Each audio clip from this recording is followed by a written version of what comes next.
Hey everyone, so I wanted to do a quick comparison between my 12.9-inch 2018 iPad Pro first gen and my new iPad Pro 11-inch with the new type camera. This is a semi-intelligent consumer review, so it's not a tech review. I'm trying to really convey how real life usage has really treated me with these two. So let's begin with the 12.9-inch. Basically, I bought this in 2018 and it was for university work to use Notability, this app you see here. And really it was a pleasure to really use for handwriting notes, and note taking on this is a dream.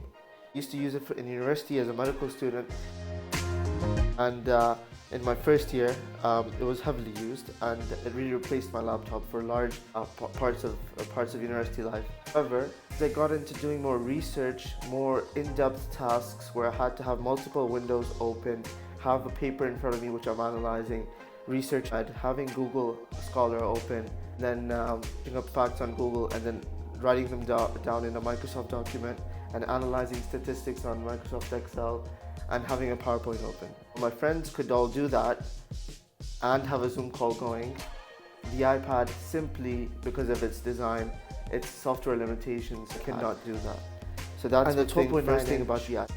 The lovely experience it does have in handwriting, it sacrifices portability. It's a massive thing. It's almost as big as the MacBook you see. This is a 13-inch MacBook, and the dimensions are ideal for reading, ideal for writing. However, for displaying information, it comes slightly under this, because this is at the top simply because of its aspect ratio. It's a wider screen. That means when you have the full page layout, you can have two documents, or the Safari page looks bigger. For example, when I'm watching a football match on Safari, the full screen view on YouTube or the live stream is bigger on a laptop. So that's the thing. That's the comparison between the iPad 12.9-inch and the MacBook Pro 13-inch. Now, I realized that I had to start doing rotations in my third year at university, so I'd need to get something maybe more portable, because this is it's quite large. It's quite large of a thing, and so I thought to myself, why not get this? Why not get the 2020-2019 iPad Pro 11-inch? Now I thought, because I bought the first iPad ever that came out, and I bought this case with it, which is one of the best cases I've ever bought in my life. It is by a company called Hard Candy, which I think now does not exist anymore. But it is an amazing case with hard plastic and woven fabric, soft plush material on the inside, rubber detachable sticky placeholders for the iPad, and the iPad 11-inch fits perfectly into it. And I thought it'd be a dream using it, because it's the perfect size for portability. However, the one thing that I did notice is that handwriting is much less comfortable on this. As you can see, writing smaller becomes a habit, and you have to get used to not having that much space to rest your hand. Resting your hand can be an issue sometimes. Displaying information, it's great. Holding it, it's great. It's still not an ideal way to it's still not ideal to hold this for long periods of time, because it's simply not a comfortable device to hold. As the old iPads used to be comfortable, they had the screen wasn't so far into the margin, especially on the top and the bottom, and probably that was a more ergonomic design. Probably this has a less ergonomic design, which I realized very soon, even in the first iPad that I bought 2018. I love using this for Netflix and reading maybe books and other things, but for note taking it's far less comfortable than the larger one. Information, for example, I'm using a PDF of Pathoma, which is a medical student a resource that we use, and I've almost always had to zoom in to write stuff down. So zoom in and then you zoom out, and it's harder than just writing something down clearly on the iPad.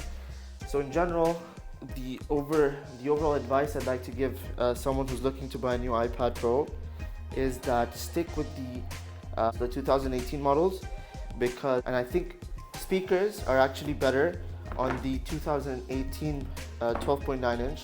I understand it's bigger, but there seems to be no difference hardware wise, and performance wise this might even be better. Some people have actually done tests and shown that it's better. Another point I want to talk about is the Apple Pencil, which you may see here. So yeah, this tends to break, the tip tends to break, and this only comes with one. The Apple Pencil only comes with one tip. So you've got to order it from Amazon or go to an Apple store every time you break it. And it tends to break a lot, especially because I have marble floors. Every time I drop my pencil, I've broken a tip. So this is something that happens. You have to charge the pencil as well, which I feel like in big 2020 we should have pencils which you don't need to charge. It's slightly heavy as a pencil, but that's just personal preference, I guess. And that brings me on to the last thing I want to talk about, which is the Apple formula of releasing products. I can't help but express my frustration here at the fact that I've had to buy an iPad twice because of size. But it's very, very underwhelming when you have a newer generation iPad that actually performs worse than the old one. And secondly, I feel like now that they have a 12.9 inch and an 11 inch, they're gonna bring about sometime in the future a 12 inch, which is probably the perfect size for an iPad Pro especially. And I think they're waiting to just release that when they're tired of selling these. But you're always losing something. You always, with Apple, you can't get the perfect product. They always lead you to want more. Once you buy the MacBook, you think you want a handwrite.